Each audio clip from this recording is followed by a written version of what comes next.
compartir esto. Es la conmemoración de un bicentenario muy trascendente, muy importante, y para mí es un placer personal explicar por qué. Porque hasta yo me sorprendí buscando en mi bibliografía toda la trascendencia que tuvo la batalla de Maipú y que sigue teniendo. Si bien los festejos oficiales o las conmemoraciones oficiales son muy limitadas o en el peor de los casos brillan por su ausencia, para nosotros también es un placer desde la numismática poder recordar la batalla de Maipú en su bicentenario. Ante todo, un agradecimiento muy particular a la comisión directiva del Centro Numismático Mendoza, de la que pertenezco, si Dios quiere, hasta el final casi de este año, hasta agosto. Después, si sigo perteneciendo o no, es una cuestión que se decide colectivamente. Y bueno, a todos los asistentes por haberse molestado en venir aquí. Y bueno, comenzaría introduciendo. Lo primero es indagar en la etimología. A la siguiente, por favor, la siguiente diapositiva. Indagar en la etimología de la palabra Maipú, de dónde viene, de dónde proviene, mejor dicho, y qué significa. Bien, Maipú es un término proveniente del idioma mapuche. El idioma mapuche está considerado una lengua aislada, pero al haber tenido una expansión, una conexión con muchos pueblos allende la cordillera, es decir, de este lado de la cordillera, es hablado también por muchas comunidades que se encuentran antes de la llegada de los españoles en el sur de lo que ahora es la Argentina. Entonces, la acepción primigenia de mapuche es mapu, mejor dicho, la acepción primigenia de mapu es tierra, ¿sí? Por eso los mapuches son los che, gente, mapu, tierra, son la gente de la tierra. Pero a través del contacto con los españoles que llegaron colonizando, pasó a significar territorio, nación o parcialidad indígena. Cada mapu era cada región o cada nación indígena, que se organizaban de distintas maneras. Bien, el vocablo fue cambiando de mapu a maipo y luego a maipú por el contacto, repito, con españoles. Hay topónimos denominados maipo, y por eso la batalla de Maipú. Primeramente se denominó Maipo al río situado al sur de Santiago de Chile. Sobre su ribera norte, a pocos kilómetros de esta ciudad, se alza una planicie que a principios del siglo XIX ya era conocida como los Llanos de Maipo. Allí es donde tuvo lugar, hace 200 años, la batalla que hoy tenemos el honor de conmemorar. No obstante ello, también vamos a mencionar, al paso, que existe un volcán, el volcán Maipo, en plena cordillera de los Andes, del lado argentino, situado en el departamento mendocino de San Carlos. Bien, la siguiente, por favor. Ahora empezamos hablando de la batalla de Maipú. Cabe destacar ahora que esta disertación está dividida en 3 partes y no pretende ser un trabajo puramente historiográfico, un trabajo puramente numismático, sino una aproximación a 3 realidades, como son la batalla de Maipú, los billetes, sobre todo argentinos, porque los chilenos, personalmente he encontrado poca bibliografía y pido disculpas por ello, voy a hacer una mención más breve. Y después vamos a hablar del departamento de Maipú, que también investigando he tenido el placer de descubrir que es la primera ciudad argentina en denominarse Maipú en honor a la batalla. Cronológicamente es la primera. Hay un departamento de Maipú, un partido mejor dicho, en la provincia de Buenos Aires, un departamento de Maipú en el Chaco y Villa Maipú dentro del partido General San Martín, también situado en la provincia de Buenos Aires. Sin embargo, todos esos topónimos fueron adoptados posteriormente a la adopción del nombre Maipú en esta ciudad en 1858. Bien, comenzamos por la batalla. La siguiente. ¿Por qué es importante para nosotros? ¿Por qué conmemorar la batalla de Maipú?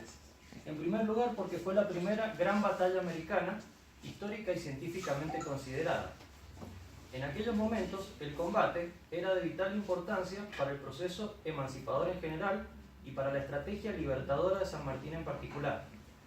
Si los independientes resultaban vencidos en Maipú, Chile se perdía para la causa de la emancipación. Todo esto era Chile y el sur sí tenía una buena cantidad de fortificación realista con refuerzos que llegaban desde el Callao. El Callao, junto a Lima, era el centro del poder militar del Virreinato del Perú y desde allí se realizaron expediciones hacia el sur de la Gran Colombia y hacia Chile, hacia el sur de Chile, con la intención, por supuesto, de retomar Santiago. Si los independientes hubieran resultado vencidos en Maipú, Chile se perdía para la causa de la emancipación. Y con Chile probablemente también la Revolución Argentina. Ahí está la clave para nosotros como argentinos y después hay una clave como sudamericanos. Pero la clave es que si Chile se perdía, teníamos dos ejércitos victoriosos amenazándonos directamente por el Alto Perú, que se había dejado de intentar retomar en 1815, después de Sipe, Rondó se retira, son las últimas acuñaciones patrias de ese primer periodo, y quedó el Alto Perú en manos de los realistas, y Chile hubiera sido el otro foco de amenaza si hubiéramos perdido la batalla de Maipú. La Revolución Argentina hubiera quedado encerrada dentro de sus fronteras, como dije, amenazadas por dos ejércitos vencedores en sus dos puntos más vulnerables: toda la frontera con el Alto Perú y toda la cordillera de los Andes. Desde entonces que hubieran quedado inmunes esos ejércitos. Sobre todo sin Chile no se obtiene el dominio naval del Océano Pacífico. La expedición al Bajo Perú se habría hecho imposible y Bolívar no hubiera podido converger con San Martín hacia el sur, aún si triunfaba en el norte sobre los ejércitos españoles con los que luchaba. Acá podemos ver que estos son los centros principales de nacionalismo de la Gran Colombia, y en Cúcuta, muy cerca de Caracas y aún de Bogotá, tenía el principal foco de resistencia, Bolívar. De haber triunfado sobre esos ejércitos y tratar de converger hacia el sur, Bolívar se habría encontrado, si se perdía la batalla, insisto, con 30.000 hombres que le hicieran frente y con el mar cerrado. Además, Maipú quebró para siempre el nervio militar del ejército español en América y llevó el desánimo a todos los que sostenían la causa del rey desde México hasta el Perú, dando un nuevo aliento a los independientes. Mientras que Chacabuco había sido la revancha de Sipe, Maipú fue la precursora de todas las ventajas sucesivas. O sea, fue el momento en el que se inclinó la balanza. Si bien desde Sipe y desde la vuelta de los realistas a Chile había quedado la balanza en contra de los patriotas, con Chacabuco se empezó a equilibrar y a partir de Maipú todo fueron ventajas.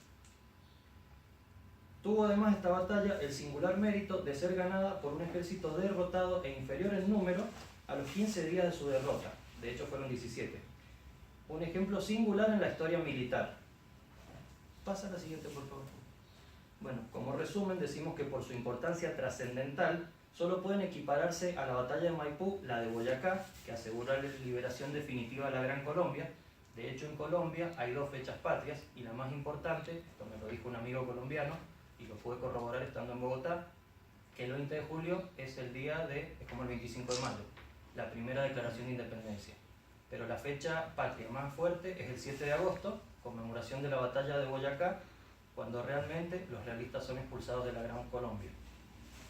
La otra batalla que puede ser equiparable en trascendencia a Maipú es la de Ayacucho, 1824, que es en la que Sucre acaba con el poderío realista en Sudamérica, pero sin embargo, sin la batalla de Maipú, por los motivos que cité, los motivos geoestratégicos, ni Boyacá ni Ayacucho habrían sido posibles.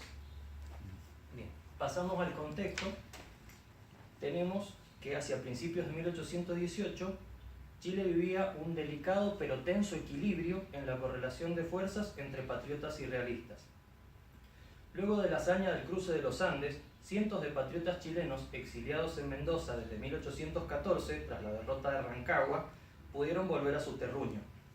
Exactamente un año después de la batalla de Chacabuco, como bien dijo Luciano Pesano al abrir las jornadas, el 12 de febrero de 1818 es declarada formalmente la independencia. El Ejército Unido Argentino-Chileno, comandado por José de San Martín y Bernardo O'Higgins, controlaba la capital Santiago. La tenemos destacada en color celeste. Desde allí, O'Higgins gobernaba nuevamente en carácter de director supremo. Tuvo breves reemplazos, por ejemplo el de Hilarión de la Quintana, quien fue el responsable del bando de emisión de las primeras monedas, también que recordó Luciano más temprano. Sin embargo, los realistas, al mando de Mariano Osorio, afianzaban su posición en el sur, con asiento principal en la fortaleza de Talcahuano. Talcahuano, una ciudad pequeña, muy pegadita a Concepción, donde estaba la fortaleza principal del ejército realista. La influencia máxima del ejército patriota llegaba solo hasta la ciudad de Talca. Talca la vemos por aquí, surcada por el río Maule, las afueras de la ciudad, mejor dicho, surcadas por el río Maule, y acá he trazado a modo de recordatorio, una línea muy esquemática del límite del avance realista. San Martín y sobre todo Las Heras realizaban expediciones permanentes después de Chacabuco, pero que no permitían que el avance patriota llegara hasta más al sur de Talca. La siguiente.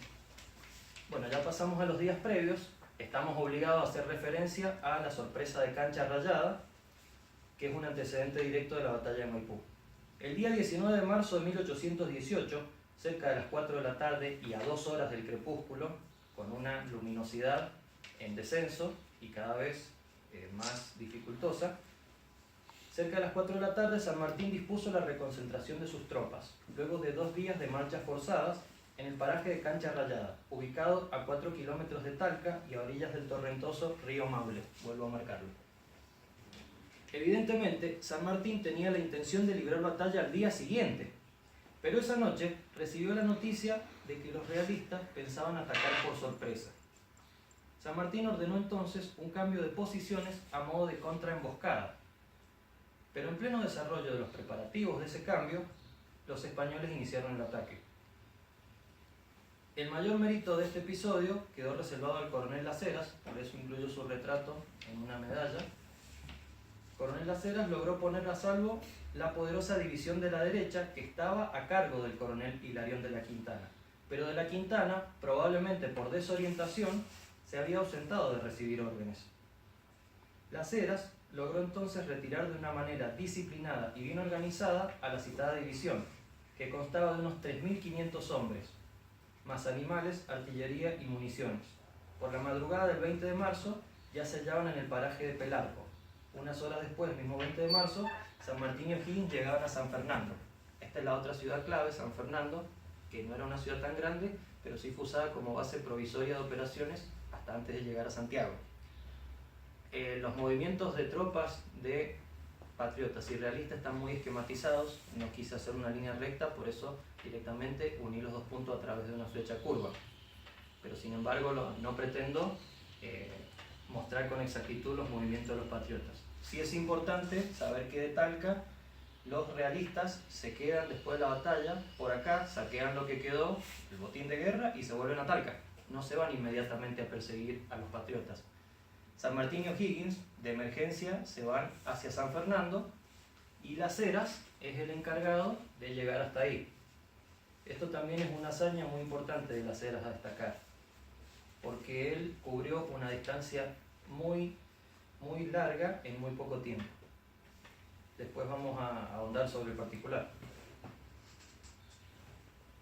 O'Higgins, en el episodio Cancha Rayada, resultó gravemente herido en su brazo derecho, lo cual le ocasionaría fuertes episodios febriles durante las 3 semanas siguientes.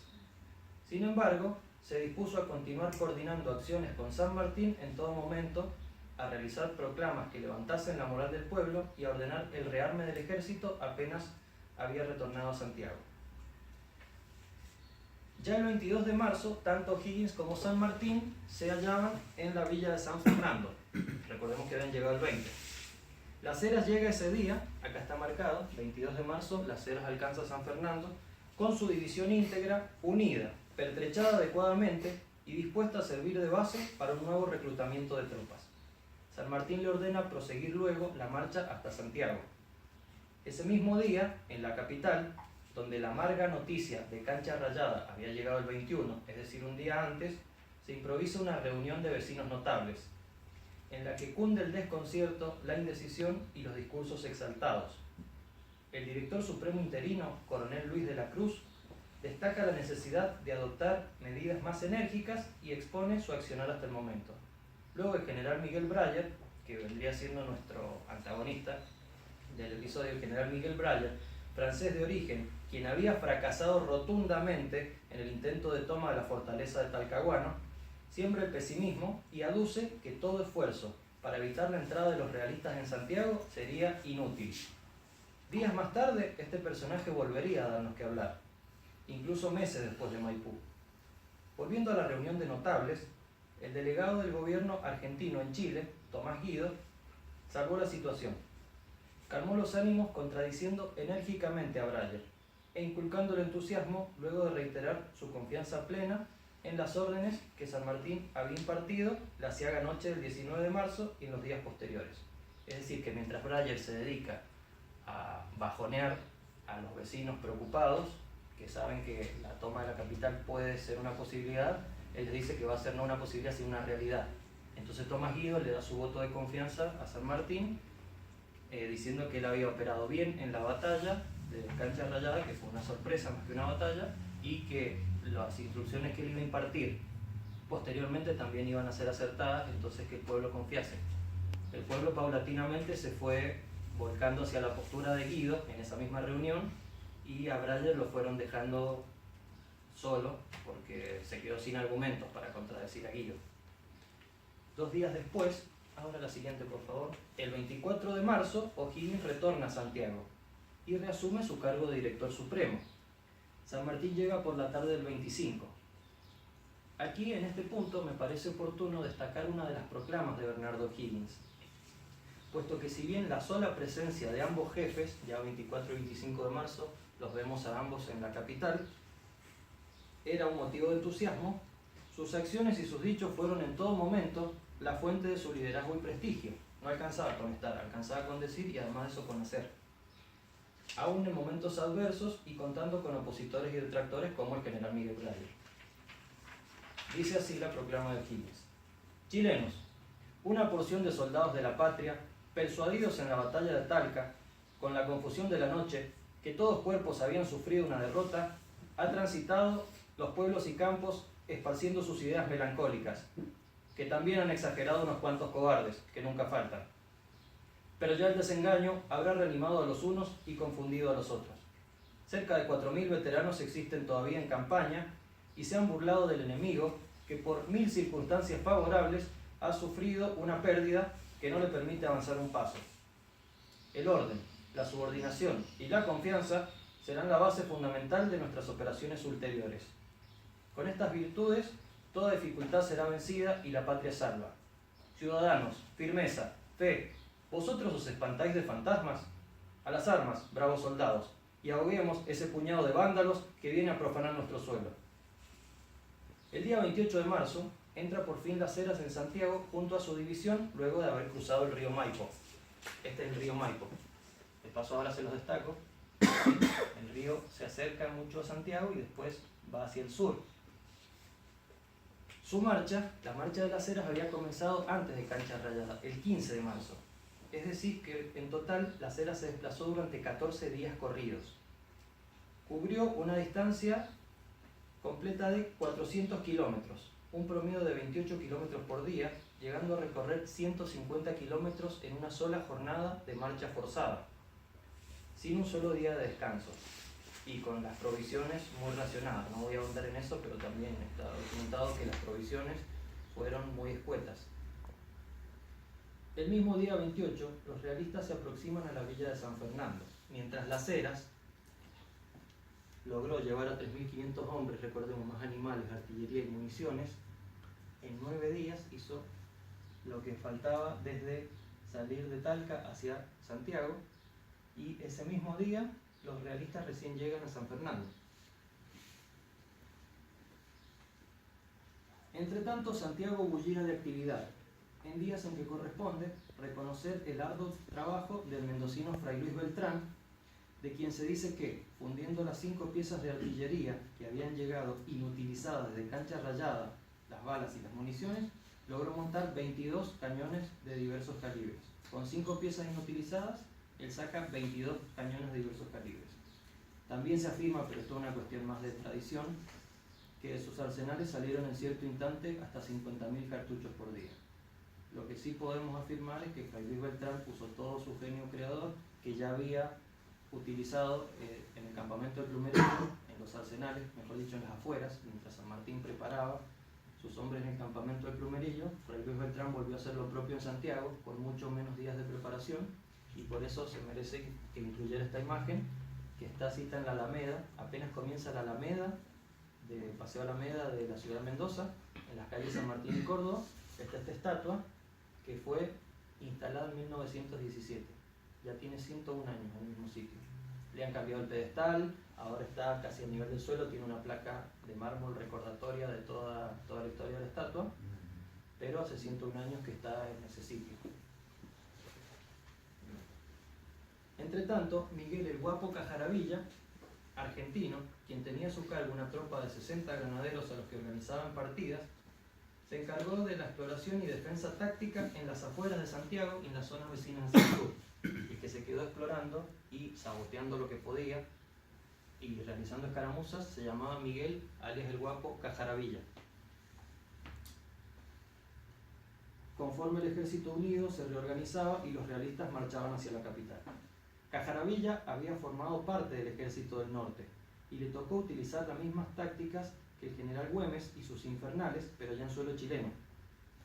A partir del 30 de marzo, y por lo menos hasta el 2 o 3 de abril, los hombres de Cajaravilla protagonizaron una serie de escaramuzas contra algunos regimientos de caballería y los dragones de frontera realistas, cuyo jefe fue muerto el mismo día 30 de marzo y su uniforme enviado a Santiago como trofeo. Piensen que esa era una forma de levantar la moral de las tropas y del pueblo, a solamente 6 días de la acción. Bueno, ahora sí la siguiente, por favor. Bien, en los días previos, San Martín ya sabe que se está jugando el destino de su plan libertador y por eso emite una serie de instrucciones por escrito reservadas a los mandos altos y medios y fueron repartidas entre ellos. Contan en total de 24 artículos. Vamos a resaltar el 16º por la significatividad que tiene. El resto son instrucciones técnicas, cuántos cartuchos tenía que llevar la caballería, la infantería, etc. Pero esta es una arenga donde se da cuenta de la importancia que ya tenía para San Martín el enfrentamiento que era inminente. En el 16º artículo reza: los señores jefes del ejército deben estar prevenidos de que esta batalla va a decidir la suerte de América del Sur y que es preferible una muerte honrosa en el campo del honor a sufrirla por mano de nuestros verdugos.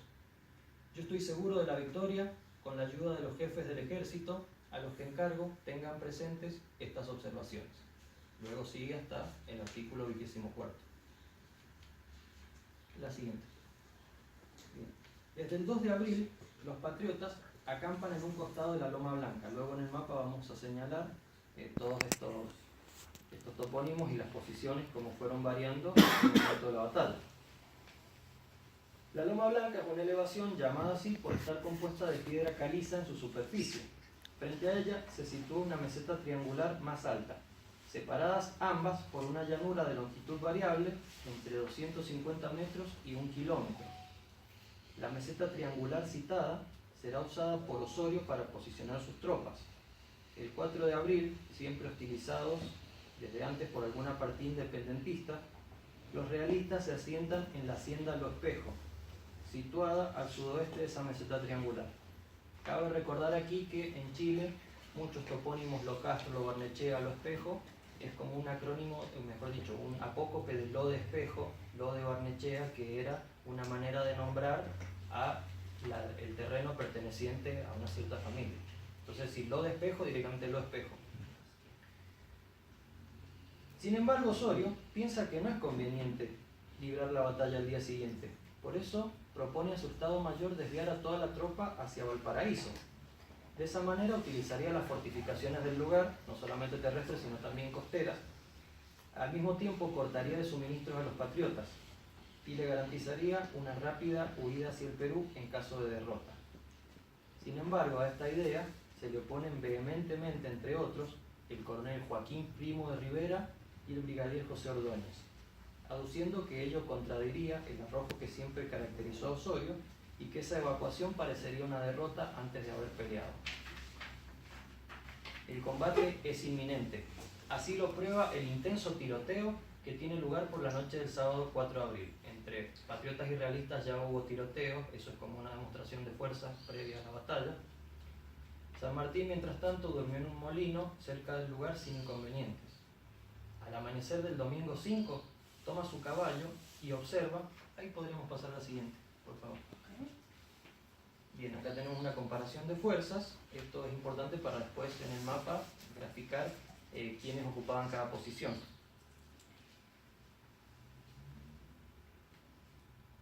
Bien. San Martín tomó su caballo al amanecer del domingo 5 y observó que el jefe enemigo situó 2 piezas de artillería con algunos batallones detrás sobre los cerros de Errázuriz, 2 picos separados de la meseta triangular por una llanura que a su vez estaba surcada por la encrucijada de 2 caminos que conducían a Santiago y a Valparaíso respectivamente. Ahora sí, la siguiente, por favor. Acá están los cerros de Errázuriz, acá está la llanura que separa, esto es una bajada y esto es una subida. ¿Cuál era la dificultad? Que teníamos una llanura muy variable y no era lo mismo librar combate cuerpo a cuerpo en este flanco que en este. Y ahí va la táctica de San Martín. Los cerros de Errázuriz, donde Osorio se le ocurre ubicar piezas de artillería y para colmo batallones detrás, es lo que le hace decir a San Martín su célebre frase, que es la que está en la introducción a esta parte, que dice: Osorio es más torpe de lo que yo creía. Luego le dice a su oficialidad: el triunfo de este día es nuestro, el sol por testigo. Al llegar el mediodía del domingo 5 de abril, ambos bandos habían completado sus formaciones. La Loma Blanca, donde tenemos todo el ejército unido, el ejército español en la meseta triangular más los cerros de Errázuriz. De acá habían partido, del 2 al 5 de abril habían estado por acá acampando los patriotas y al mediodía del 5 tomaron posiciones sobre Loma Blanca. El ejército español enfrente, acá está el cruce de caminos. Esto es importante porque Osorio en el medio de la batalla quiere irse a Valparaíso.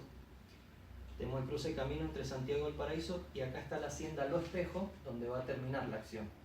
Donde los pocos realistas que quedan, algunos mueren y otros se rinden. Y desde acá San Martín va a dictar los partes de guerra. Bien, ahora pasamos a la acción plena. Osorio estaba esperando la iniciativa de San Martín. Y la iniciativa iba a ser un fuego de artillería. San Martín espera, pero ordena abrir fuego de artillería. Los cañoneros realistas responden en su totalidad. Pero ¿qué sucede con eso? Eso le permite a San Martín saber claramente cuál es el flanco más débil del enemigo. Resulta que Osorio había situado mal sus tropas, la mayoría por acá, estas divisiones. Este es donde estaba situado Osorio. Este flanco era el que más número de tropas tenía, pero el peor formado. Además de que había situado la artillería acá en los cerros de Errázuriz junto con batallones. Entonces con el fuego de artillería Osorio San Martín se termina de convencer de que el flanco débil está acá, por más que haya muchos soldados y muchos cañones, este es el flanco débil. En un primer movimiento los realistas cargan sobre el flanco de las Heras, la Heras está situado por acá. Hay una pequeña refriega, un tiroteo y luego combate cuerpo a cuerpo, pero las Heras debe ser auxiliado por subalternos y por Zapiola, que contienen el avance realista. Zapiola, si pasas al anterior, creo que estaba a cargo de granaderos. Sí, José Matías Zapiola. Sigamos, de vuelta, por favor. Luego se lanza el otro flanco patriota a las órdenes de Rudecindo Alvarado, esto es caballería, descendiendo de la Loma Blanca y tratando de trepar por el barranco de la meseta triangular. Recordemos que acá teníamos aproximadamente 1 kilómetro de separación y acá tenemos 250 metros. Entonces, lo más lógico sería subir por donde es más corto. Luego del fuego de fusilería entre ambos bandos, la columna patriota, que se ve comprometida, por eso se ve que Alvarado se repliega, comienza a retroceder. En ese momento San Martín decide el movimiento decisivo. Ordena la retaguardia bajo el mando de Hilarión de la Quintana. Hilarión de la Quintana ya venía mal de no haber podido cumplir órdenes en cancha rayada. Sin embargo, ahora se la juega, San Martín se le ordena atacar en orden oblicuo al flanco que había rechazado Alvarado. Es decir, que no atacan de frente, atacan paralelamente de menor a mayor. Primero, avanzan en un orden oblicuo desde la parte más cercana hacia ese flanco, donde todavía había realistas en esta parte, y después siguen atacando desde atrás. Quintana cumple eficazmente este arriesgado cometido y logra que su columna, luego de despejar la llanura, esta llanura queda libre de realistas y acá quedan los que se habían quedado apostados, suben a la meseta y comienzan a diezmar a las fuerzas realistas. En eso, Primo de Rivera, que estaba por acá, ordena la primera retirada de los cerros de Errázuriz hacia Lo Espejo. Mientras en el otro flanco los realistas también se repliegan. Perseguidos por De la Quintana trepó y empezó a invadir las filas que estaban apostadas en la meseta. Una división de granaderos a caballo y la columna de Alvarado, que había vuelto pero ya se había repuesto. Osorio, entre tanto, busca a toda costa huir hacia Valparaíso con unos pocos oficiales y soldados.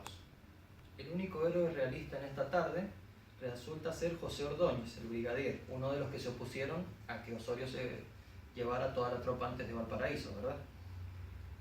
Ordóñez resiste hasta el final, hacia las 18 horas, atrincherado en las casas de la hacienda. Este sería tomado prisionero junto con Primo de Rivera, que estaba apostado acá y también se quiso retirar hacia Lo Espejo. Los dos se hacen prisioneros junto con otros mandos medios del ejército realista. Morirían todos 10 meses más tarde, luego de un frustrado intento de motín en San Luis. O sea, en febrero de 1819 estaban en San Luis, bajo la custodia del gobernador Dupuy, y tratan de hacerle un motín y terminan resultando todos muertos porque el motín se frustra.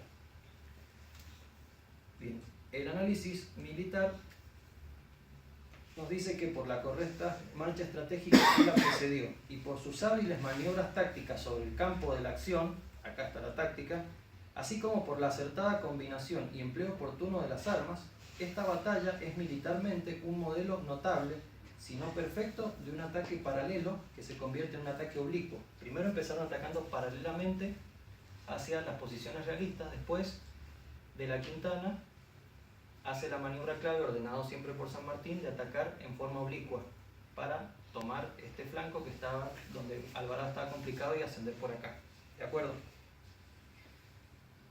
Por el uso conveniente de las reservas sobre el flanco más débil del enemigo, era el flanco más débil por su formación, pero el más fuerte por la calidad y número de sus tropas. Inspiración que decide la victoria. Bien, pasemos ahora a la siguiente, es el momento del abrazo de Maipú. Bueno, esta estatua está cita en la Plaza Chile, la escultura es de 1947. El pedestal reza Amistad Inmortal, O'Higgins, San Martín, Argentina, Chile. Más allá de las consideraciones que nos pueda representar en distintos momentos de la historia la relación entre Argentina y Chile, lo que sí podemos asegurar es que tanto O'Higgins como San Martín eran profundamente amigos y siempre estuvieron complementándose. Lo que no podía hacer uno, el otro lo hacía, y eso es lo más valiente, lo más valioso, mejor dicho, a rescatar en todo este proceso. La profunda amistad que unía a los dos hizo que juntos pudieran lograr un cometido bastante difícil de conseguir, que era liberar Chile para que la Revolución Argentina no quedara enfrascada, digamos, y amenazada desde el Alto Perú y desde Chile, y para así poder pasar al Perú. Recordemos que O'Higgins también tenía una complicación porque tenía un opositor, que era José Miguel Carrera Verdugo. José Miguel Carrera Verdugo había actuado